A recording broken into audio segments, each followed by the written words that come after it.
सभी का ब्रेक के बाद लगातार हम महापौल आपको दिखा रहे हैं। यूपी उत्तराखंड में किस तरह के आंकड़े महापौल में निकल करके सामने आए हैं। बीजेपी सत्ता के करीब दिखाई दे रही है। सबसे पहले उत्तर प्रदेश की बात करते हैं और हमारे इस महापौल में क्या आंकड़े यूपी की ओर इशारा कर रहे हैं। ये देखिए 235 से 249 सीटें भाजपा को मिलती हुई दिखाई दे रही है 2022 के विधानसभा चुनाव के लिए। सत्ता के काफी करीब, बहुमत का आंकड़ा बहुत आसानी से पार करती हुई बीजेपी और उसकी सहयोगी पार्टियां 235 से 249 सीटें ले जा सकती हैं। इसके अलावा आगे बढ़ेंगे हम, भाजपा के बाद समाजवादी पार्टी का आंकड़ा भी आप देखिए 137 से 147 सीटें, एसपी प्लस यानी सहयोगी दल मिलकर 137 से 147 सीटें अपने नाम कर सकते हैं। इसके अलावा अगली पार्टी की अगर हम बात करें तो एक एक करके तमाम आंकड़े हम आपको दिखा रहे हैं। समाजवादी पार्टी का परफॉर्मेंस 2017 से बढ़ा जरूर है, लेकिन बहुमत के आंकड़े से अपने सहयोगी दलों के साथ मिलकर भी वो पीछे है।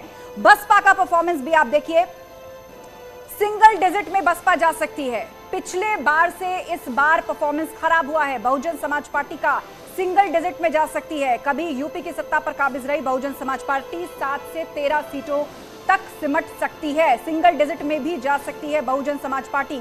तो ये उत्तर प्रदेश का आंकड़ा रहा। कुल 403 विधानसभा सीटें 202 बहुमत के लिए चाहिए। बीजेपी प्लस बहुत आसानी से उसे अचीव करती हुई दिखाई दे रही है, जबकि समाजवादी पार्टी और उसके सहयोगी दल काफी पीछे हैं। तो उत्तर प्रदेश के बाद अब हम आपको दिखाते हैं महापौल का वो आंकड़ा जो उत्तराखंड में क्या इशारा कर रहा है। यहां पर भी देखिए बड़ी खबर यह है कि उत्तराखंड में भी बीजेपी सरकार बनाने के करीब जाती हुई दिखाई दे रही है। 37 से 41 सीटें बीजेपी को हासिल हो सकती हैं उत्तराखंड के विधानसभा चुनाव में, यानी एक बार फिर से सरकार दोहरा सकती है, रिपीट कर सकती है बीजेपी उत्तराखंड के अंदर। कांग्रेस की स्थिति देखिए, 24 से 28 सीटें मिल सकती हैं यहां कांग्रेस को, यानी 2017 में जब चुनाव हुए थे उस वक्त 11 सीटें कांग्रेस को हासिल हुई थी, तो उन सीटों में इजाफा हो सकता है, लेकिन सरकार बनाने से आंकड़ा पीछे है। और आम आदमी पार्टी पहली बार चुनाव लड़ रही है। 2 से 4 सीटें आम आदमी पार्टी को मिलती हुई उत्तराखंड के अंदर दिखाई दे रही हैं।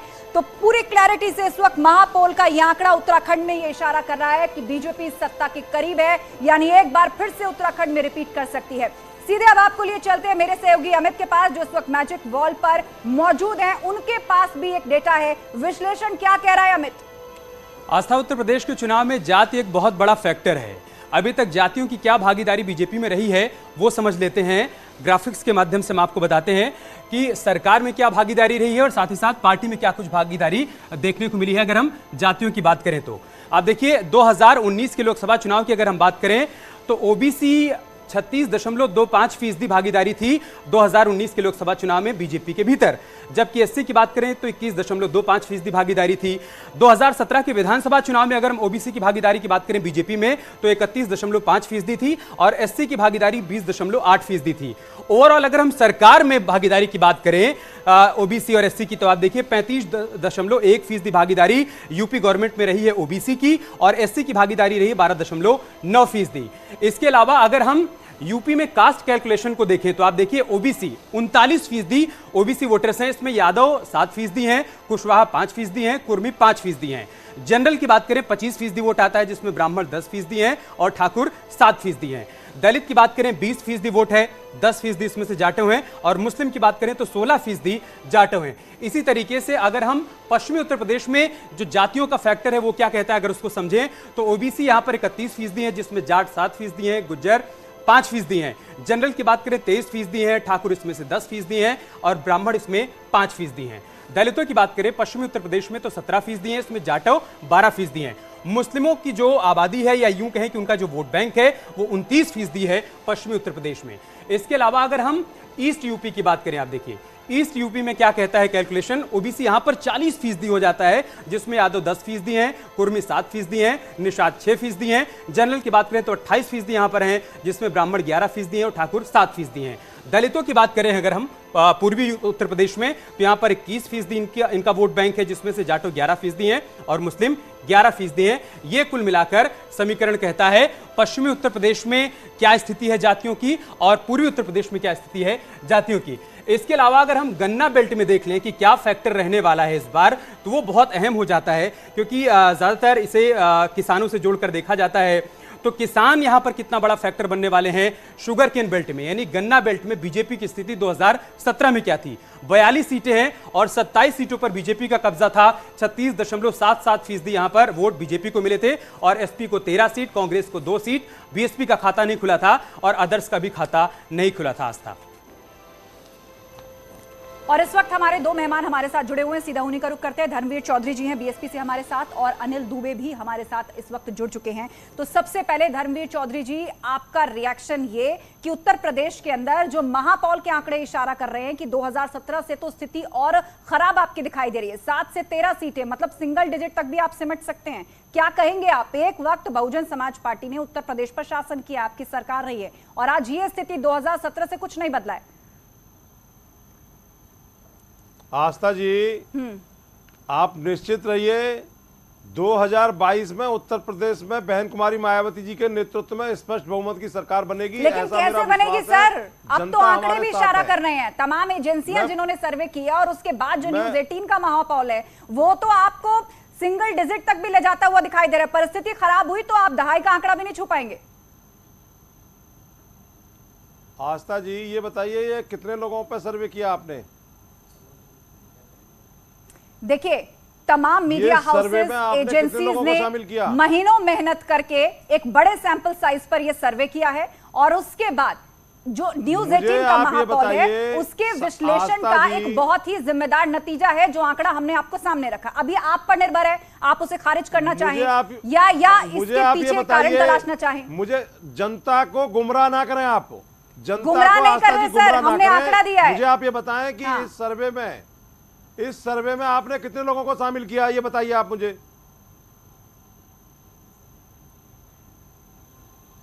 जवाब दीजिए जी। धर्मवीर चौधरी जी, एक बड़े सैंपल साइज पर हमने ये सर्वे किया और सिर्फ हम ही ने नहीं, 7 अलग अलग मीडिया हाउसेस और बड़ी एजेंसीज ने सर्वे किया और आप जानते हैं कि महीनों की मेहनत के बाद हजारों लोगों को सर्वे में शामिल किया जाता है और उसके आधार पर एक रिपोर्ट बनाई जाती है और उसी का औसत हम आपके सामने रखते हैं। आप देखिए, आप इसको बेशक खारिज करना चाहें, आप अपनी दलीलें दे सकते हैं। धर्मवीर चौधरी जी, ये बताइए कि बसपा बहुमत से सरकार कैसे बनाएगी, इस बात का जवाब दीजिए। ये इतना बड़ा दावा जो आपने किया है, इतना बड़ा दावा जो आपने किया है कि आप इस तमाम सर्वे को भी खारिज कर रहे हैं, बहुमत से सरकार कैसे बनाएगी बसपा? पहले मैं आपके सर्वे की हवा तो निकाल दूं। तो ठीक है ना, आप खारिज कर रहे हैं उसको, कई और नेता मानने को तैयार नहीं है, लेकिन आप खुद के पक्ष में क्या दलील देना चाहेंगे? आपने तो बहुमत जैसा बहुत बड़ा दावा किया। कितने लोगों को आपने सर्वे में शामिल? चौधरी साहब वही तो क्लियर कर रहे हैं, आप सुन लीजिए ना। हमने सर्वे नहीं करवाया। चौधरी साहब आप सुनिए तो सही, ये जो अलग अलग एजेंसियों ने सर्वे किया है हमने उसका औसत बताया है। अलग अलग एजेंसियों ने जो सर्वे किया है सर, हमने उसका औसत बताया है। अब उन एजेंसियों ने जाकर किसके पास, कितने लोगों के पास सर्वे किया वो तो हमारे पास उसकी जानकारी नहीं है सर, लेकिन एजेंसियों का जो सर्वे आया है उसका जो औसत है वो हम आपके सामने रख रहे हैं। पूरा देश आपके इस चैनल को देख रहा है और आप फर्जी आंकड़े प्रस्तुत कर देंगे सर। आप पता ही नहीं करेंगे कि सर ये फर्जी आंकड़े नहीं है। धर्मवीर चौधरी जी, हम ये कह रहे हैं कि न्यूज़ 18 जैसे जिम्मेदार मंच को फर्जी बता रहे हैं। एक नहीं, दो नहीं, 7 एजेंसियों ने आपकी परिस्थिति ऐसे ही बताई है। कितने लोगों का सर्वे है ये? हमने भी उसी का औसत आपके सामने रखा है। आप हर मीडिया एजेंसी को फर्जी करार दे रहे हैं, आप हर आंकड़े को फर्जी करार दे रहे हैं। ठीक है, चुनाव का वक्त है, आपका अपना दावा है, बहुजन समाज पार्टी को लेकर एक बड़ा दावा आप कर रहे हैं, लेकिन हमारे साथ अनिल दुबे जी भी जुड़े हुए हैं। अनिल दुबे जी, बीजेपी प्लस बहुमत के साथ बहुत आसानी से यूपी में रिपीट कर रही है, ये आंकड़े कहते हैं।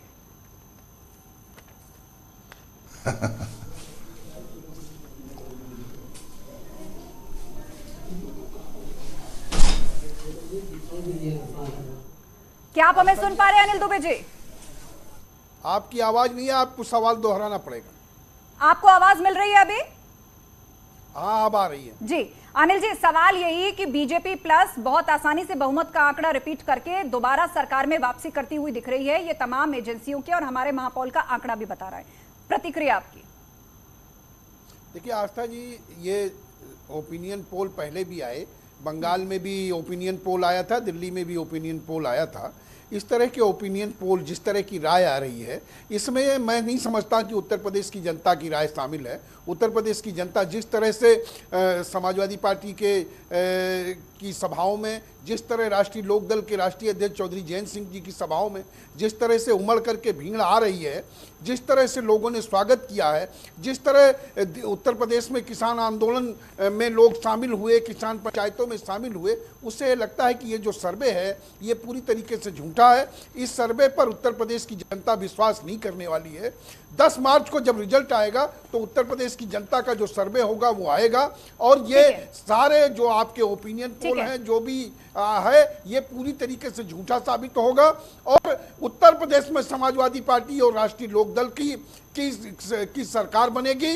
उत्तर प्रदेश में माननीय अखिलेश ठीक है सर, आप दावा करिए, लेकिन किसी और के दावे को झुठला दीजिए, ये भी सही नहीं है। वो सर्वे चाहे 100 लोगों के बीच में किया गया हो, लेकिन 100 लोगों की राय तो ली गई है ना सर। ठीक है, हम संजय निषाद जी भी हमारे साथ जुड़े हुए हैं। संजय निषाद जी, चौधरी साहब को सर्वे पसंद नहीं आया, दूबीजे को भी पसंद नहीं आया है। अब ये बताइए कि बीजेपी प्लस बहुमत के करीब जा रही है, आप लोग इस नंबर्स को एक्सेप्ट कर रहे हैं? आपको लग रहा है कि इससे भी आगे जाने वाले हैं आप लोग?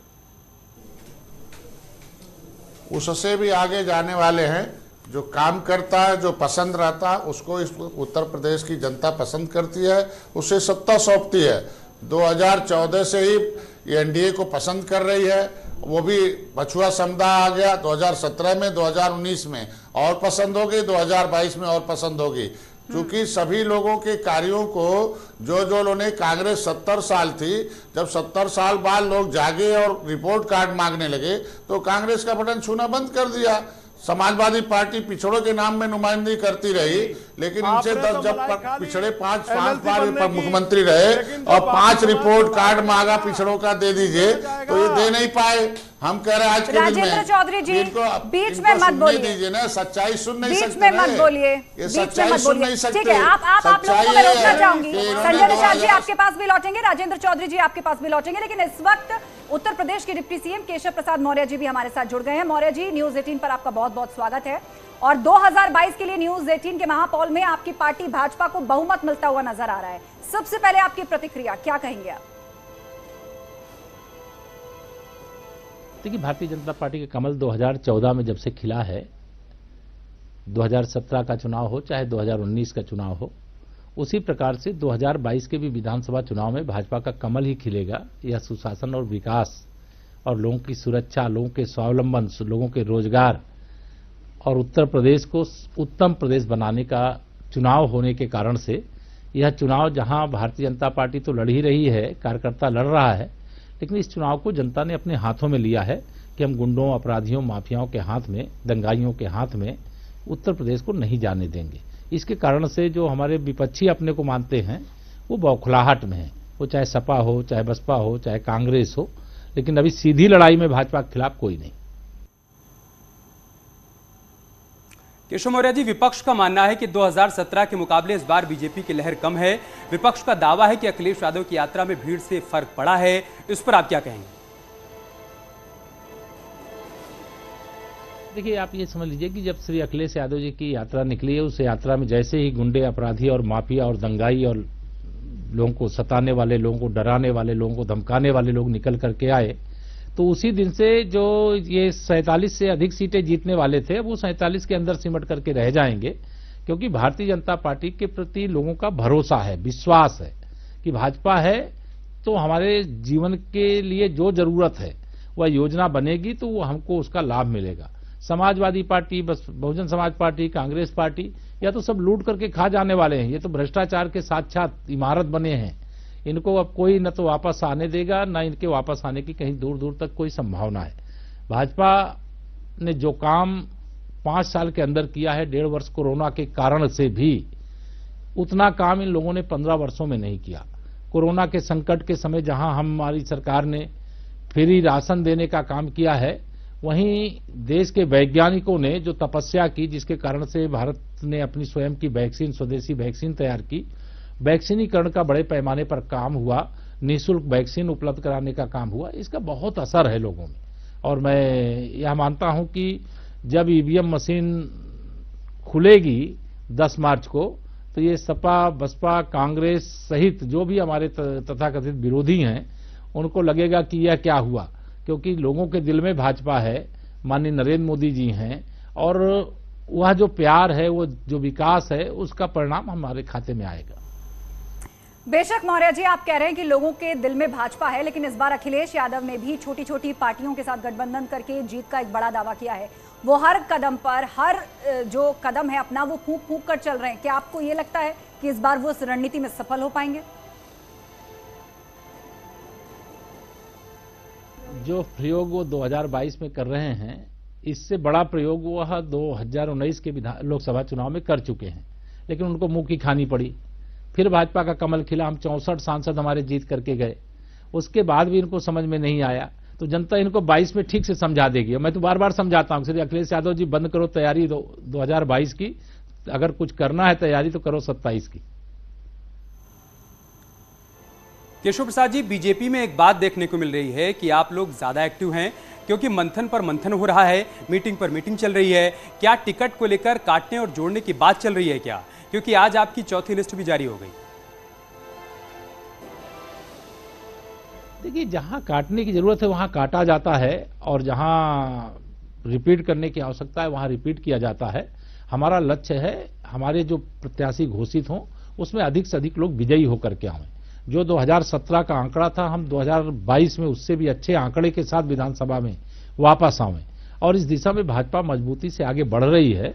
और जो विपक्ष की पार्टियां हैं उनके बारे में पार्टी कहना तो वास्तव में उत्तर प्रदेश की जनता का अनादर हो जाएगा, क्योंकि पार्टियां कम हैं, वो प्राइवेट लिमिटेड कंपनी की तरह एक राजनीतिक दल का नाम देकर के एक परिवार के द्वारा, एक जाति के द्वारा, एक मोहल्ले के द्वारा संचालित की जाने वाली पार्टियां हैं, और उन्हें जनता ने नकार दिया। तो विपक्ष पर आप परिवारवाद का आरोप लगा रहे हैं, और फिलहाल अगर ओपिनियन पोल्स की हम बात करें तो सब में आपकी बढ़त दिखाई दे रही है। आपका खुद का क्या आकलन है केशव प्रसाद मौर्य जी? 10 मार्च के जब रिजल्ट आएंगे तो उनको आप किस तरह देखते हैं? कितनी सीटें?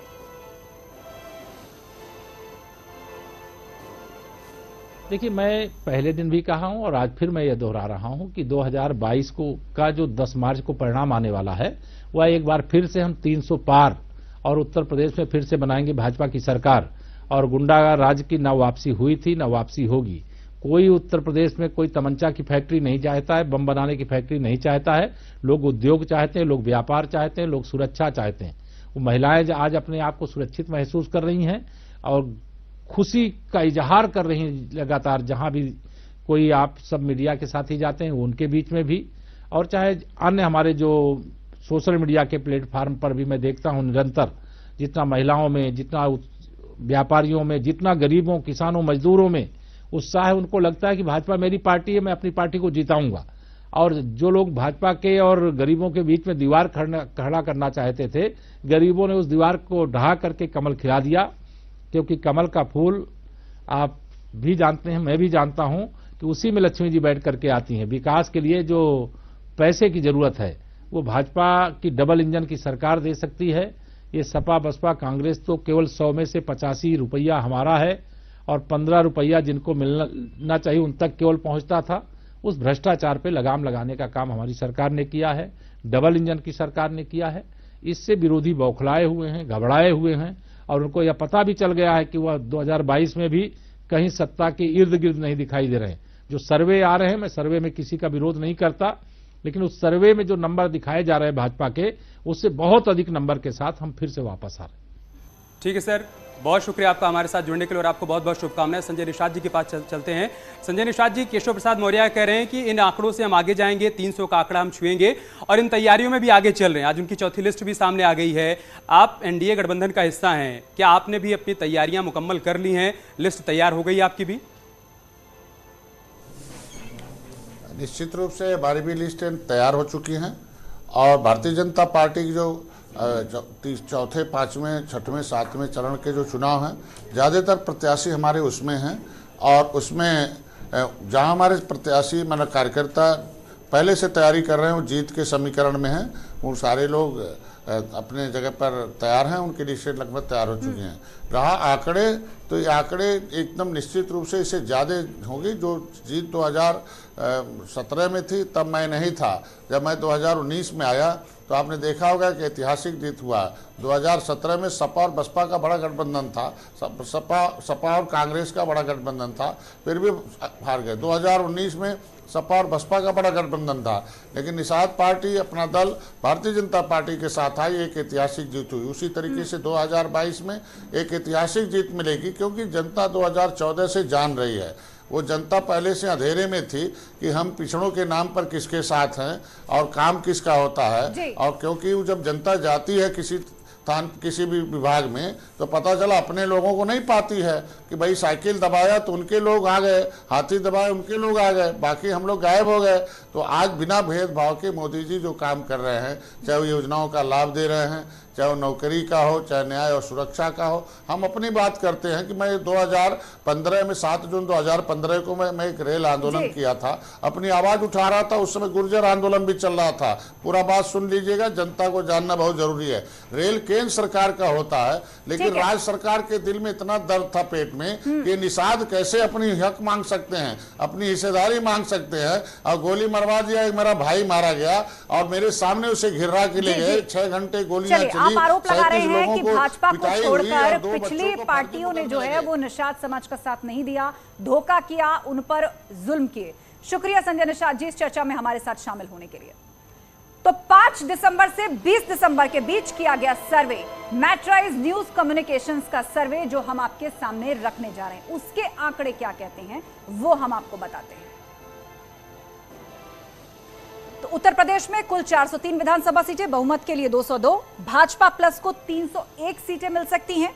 समाजवादी पार्टी प्लस यानी उसके अलायंस पार्टीज को मिला दिया जाए तो 103 सीटों पर सिमट सकती है एसपी। बसपा की बात करें तो 9 से 14 सीटें मिलने का अनुमान उसको भी लगाया जा रहा है। और कांग्रेस की बात करें तो 4 से 8 सीटों में कांग्रेस को संतोष करना पड़ सकता है। तो एक एक करके तमाम उन एजेंसियों के सर्वे भी हम आपको दिखा रहे हैं कि उन्होंने इन पार्टियों को कितने आंकड़े दिए हैं।